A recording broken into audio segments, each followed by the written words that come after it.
আচ্ছা, সবচেয়ে জনপ্রিয় খেলা কি বা কোনটা? এই প্রশ্ন যখন আমরা করি এর উত্তরে বেশিরভাগই চলে আসে ফুটবলের কথা। ফুটবল বিশ্বকাপকে তো বলাই হয় the greatest show on earth. আচ্ছা, এর কারণটা কি কখনো ভেবে দেখেছেন? হয়তো একটা বলা হয় যে খুব সহজ এটা এবং খুব সস্তা বা চিপ খেলা। একটা ফুটবল হলে ২২ জন মিলে খেলা যাচ্ছে। সহজ বলছি এই কারণে ফুটবলীয় নিয়মকানুন আসলে এতটা বেশি জানতে হয় না। এই কারণে আপনার আমার পরিবারের যে লোকটা হয়তো খেলার আর কোনো খবর রাখেন না, তিনিও একটা ফুটবল ম্যাচে বোঝেন যে কিভাবে গোল হয়। তো ফুটবলে এত জটিল নিয়মকানুন কম, বাট স্টিল ইদানিং অবশ্য ভিএআর যুক্ত হচ্ছে, আরও নানান নতুন নতুন নিয়মকানুন প্রতিনিয়তই যুক্ত হচ্ছে। সে কারণে আমাদের একটু সেসব ব্যাপারেও জানা উচিত, বিশেষ করে যখন নতুন সিজন শুরু হচ্ছে এবং এই সিজনেই নতুন ৫টি নিয়ম ইমপ্লিমেন্ট করতে যাচ্ছে মূলত ইংলিশ প্রিমিয়ার লিগ। বাট অবশ্যই এই নিয়মগুলো এসেছে আইএফএবি, অর্থাৎ যারা ফুটবল রেগুলেশনের গভর্নিং বডি, তারাই মূলত নিয়মগুলো ইমপ্লিমেন্ট এরই মধ্যে দু একটা হয়ে গেছে। আর কিছু নিয়ম শুধুমাত্র ইংলিশ প্রিমিয়ার লিগে আমরা দেখতে পাবো, বাকিরা লা লিগা বা বুন্দেসলিগা বা সিরিয়া তারা এই নিয়মগুলো আসলে এখনও গ্রহণ করেনি এই সিজনে। তারা ভাবছে কি সেই ৫টি নিয়ম। এর মধ্যে একটা নিশ্চয়ই আপনারা অনেকেই দেখে থাকবেন যে এবারে ইউরোপিয়ান চ্যাম্পিয়নশিপের উইমেন্স ইউরোপিয়ান চ্যাম্পিয়নশিপের ফাইনালে ইংলিশ ফুটবলার বেথ একটা পেনাল্টিতে গোল করেছিলেন, কিন্তু রেফারি সেটা বাতিল করে তাকে রিটেক করতে বলেছিল।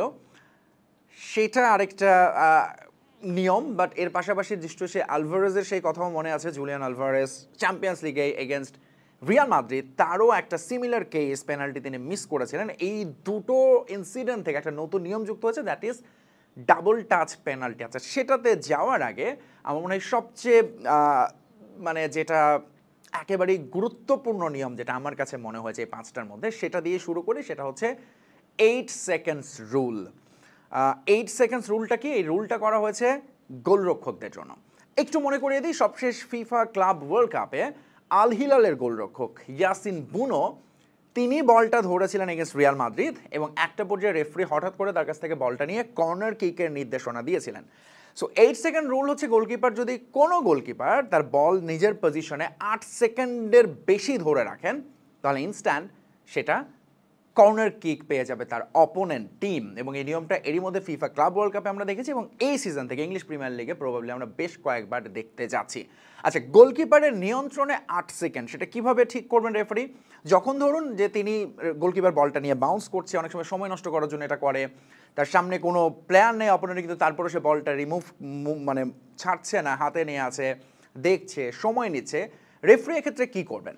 তিনি একটা কাউন্ট ডাউন দেবেন। প্রথম 3 সেকেন্ডের কাউন্টডাউনটা অবশ্য মনে মনে, পরের 5 সেকেন্ডের কাউন্ট ওয়াজ ভিজিবল, অর্থাৎ তিনি এরকম করে কাউন্টডাউন দিতে থাকবেন 5, 4, 3, 2, 1। এর মধ্যে যদি গোলরক্ষক বলটি রিলিজ না করে তাহলে কর্নার কিক পেয়ে যাবে অপোনেন্ট টিম। কর্নারটা কোথায় হবে? গোলরক্ষকের পজিশন অনুযায়ী, তিনি যদি একটু লেফট সাইডে ঘেসে থাকেন তাহলে লেফট থেকে কর্নারটা নেওয়া হবে, রাইট সাইডে ঘেসে থাকলে রাইট থেকে কর্নার নেওয়া হবে। আমার মনে হয় এটা, আমি পার্সোনালি মনে করি এটা একটা দারুণ রুল করা হয়েছে ফুটবলটাকে আরেকটু ফেয়ার করার জন্য। বিশেষ করে যখন অপোনেন্ট টিম আমরা দেখি প্রায়ই ম্যাচ যখন জিততে যায় সে সময় নানান কৌশলে সময় নষ্ট করতে থাকে সেখান থেকে। আচ্ছা, আরেকটা নিয়ম নাম্বার 2 নাম্বার নিয়ম যেটি আমার কাছে মনে হয়েছে আরেকটা খুবই বড় চেঞ্জ এবারের ইংলিশ প্রিমিয়ার লিগ সহ আইএফএবির রুল, এটা অবশ্যই কিন্তু ইংলিশ প্রিমিয়ার লিগ আমরা এই পুরো সিজনে হয়তো দেখতে পাবো, that is captain's only. Captain's only রুলটা কি? সাধারণত ফুটবল মাঠে যখন কোনো ডিসিশন নিয়ে একটা ঝামেলা তৈরি হয় রেফারি, তখন দেখি না আমরা রেফারিকে ঘিরে সমস্ত ফুটবলাররা দাঁড়িয়ে থাকেন, এদিক কথা বলছেন, ওইদিকে রেফারি পাগল হয়ে যাওয়ার দশা হয় এবং তিনি কার্ড দিতে থাকেন সমানে। এবং অনেক সময় তিনি ভিআরে মনোযোগ দিতে পারেন না ফুটবলারদের জন্য, ফাঁকা জায়গা খুঁজে চলে যান, তাকে ফুটবলাররা ফলো করছে, জটলা পেকে যায়। সো এই নিয়মটা, এই মানে সংকটটা কাটাতেই ফুটবল গভর্নিং বডির নতুন নিয়ম করেছে, that is captain's only rule. অর্থাৎ শুধুমাত্র একজন, প্রত্যেকটা টিমের একজন, এবং সেটা ক্যাপ্টেন, অধিনায়ক, তিনি এসে রেফারির সঙ্গে কন্ট্যাক্ট করবেন যে এটা কি গোল হচ্ছে নাকি হচ্ছে না, এই ডিসিশনটা নিয়ে কী হবে। এবং রেফারির যদি কোনো এক্সপ্লেইন করার থাকে কোনো কিছু নিয়ে, সেটা তিনি শুধুমাত্র ক্যাপ্টেনের কাছে করবেন। সো ক্যাপ্টেনের এক্ষেত্রে ভূমিকাটা একটু বেড়ে যাচ্ছে, তার বাকি সতীর্থদের কন্ট্রোল করা, রেফারির থেকে দূরে রাখা এবং রেফারির সঙ্গে কমিউনিকেট করা। বাট তার মানে কিন্তু এটা না যে মাঠে রেফারির সঙ্গে অন্য ফুটবলারদের কমিউনিকেশনটা বন্ধ হয়ে যাচ্ছে, সেটা একই রকম থাকবে, কিন্তু শুধুমাত্র ইন সাচ কেসেস যেখানে খুব ক্রুশাল গুরুত্বপূর্ণ মোমেন্টে জটলা পেকে গেছে, তখন শুধুমাত্র ক্যাপ্টেন, রেফারি, তাদের মধ্যে কমিউনিকেশনটা হবে। বাট যদি ক্যাপ্টেন হয় গোলরক্ষক, এখন ধরুন অপোনেন্ট গোলরক্ষক আছেন ক্যাপ্টেন, কিন্তু ঘটনাটা ঘটছে অপোনেন্টের ডি বক্সে, তখন কি রেফারি গোলরক্ষকের সঙ্গেই বা ক্যাপ্টেনের সঙ্গে গিয়ে যোগাযোগ করবেন? না, এটাকেও সহজ করেছে সময় বাঁচানোর জন্য। টসের শুরুতে, একেবারে ম্যাচের শুরুতেই গোলরক্ষক যদি ক্যাপ্টেন থাকেন তার কাছ থেকে রেফারি জেনে নেবেন তার নমিনেটেড প্লেয়ারটা কে মাঠে, যার সঙ্গে রেফারি কমিউনিকেশন করবে। সেক্ষেত্রে নতুন একজনকে দেওয়া হবে, যিনি তখন মাঠে ওই মুহূর্তে রেফারির সঙ্গে কমিউনিকেশনের ভূমিকাটা পালন করবেন। এবার আসি যে নিয়মটার কথা বলছিলাম শুরুতেই, যেটা নিয়ে খুব তোলপাড় ঘটে গেছে চ্যাম্পিয়ন্স লিগে এবং ইউরো চ্যাম্পিয়নশিপেও, ডাবল টাচ পেনাল্টি। অনেক সময় হয় না, স্পট কিক নিতে গিয়ে প্লেয়ার পড়ে যাচ্ছে বা অ্যাক্সিডেন্টালি দুবার টাচ লেগে যায়, একবার টাচ নিয়ে গোল করতে পারছে না বা করেছে, what ever the situation is, এই ক্ষেত্রে রেফারি ওটাকে রিটেক নিতে বলবেন এবং সেই নিয়মটা হয়তো আমরা এবারে কয়েকবারই দেখতে পারি। অর্থাৎ আপনি যদি মিস করেন বা গোল করেন বা পড়ে যান অ্যাক্সিডেন্টালি, যদি বলে দুবার টাচ লাগে তাহলে সেটা রিটেক অপশনে চলে যাবে। এতদিন পর্যন্ত শুধু টাইব্রেকার না, যে কোনো পেনাল্টিতে এটা এতদিন পর্যন্ত এরকম সিচুয়েশনে ইনডিরেক্ট ফ্রি কিক দিতেন রেফারি, সেই নিয়মটার থাকছে না। মূলত এই তিনটা হচ্ছে বড় নিয়ম চেঞ্জ।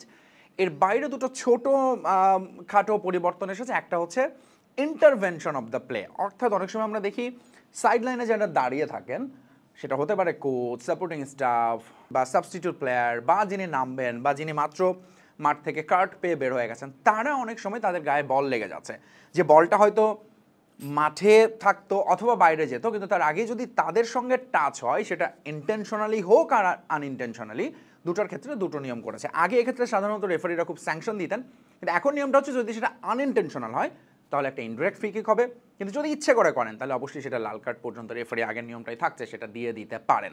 আরেকটা ছোট্ট নিয়ম পরিবর্তন ড্রপ বলের ক্ষেত্রে, অর্থাৎ যদি কোনো কারণে ম্যাচে খেলার বন্ধ হয়ে যায়, খেলার মানে একেবারে খেলার সময় অনেক সময় নানা কারণে খেলার স্টপ বল যেটাকে বলে, তখন সাধারণত ড্রপ বল দেখেন। ড্রপ বলটা কে দেবেন? যদি গোল পোস্টের ভেতর হয়, কারো ডি বক্সের ভেতরে, তাহলে ওইখান থেকে ড্রপ বলটা দেবেন গোলরক্ষক, তিনি আসলে ড্রপ বল দিয়ে খেলাটা আবার রিস্টার্ট করবেন। আর যদি ডি বক্সের বাইরে হয় তাহলে এটা রেফারির কল হবে যে লাস্ট টাচ, তখন এতদিন পর্যন্ত লাস্ট টাচ যা সাধারণত তাদেরকে দেওয়া হতো, কিন্তু রেফারি এখন দেখবেন যে বলটা আসলে কাদের পজিশনে থাকতো বা থাকতে পারতো, এবং সেই সময় যদি বলটা তাদের টাচ লাস্ট টাচ নাও হয়, তারপরও ড্রপ বলটা তাদের দিক থেকেই শুরু হতে পারে। সো এই নিয়মগুলো একটু জেনে রাখা ভালো। এবারে সিজনে যেহেতু আরেকটা এক্সাইটিং সিজন শুরু হয়েছে, আমরা অবশ্যই যার যার দলকে সাপোর্ট করব, কিন্তু অনেক সময় এই নিয়মগুলো জেনে থাকলে হয়তো আমাদের খেলা দেখায় আরেকটু সাহায্য করতে পারে। সো আপনার কাছে এই ফুটবলের নতুন নিয়মগুলো কেমন লেগেছে জানিয়ে দেবেন। Bye bye, tata.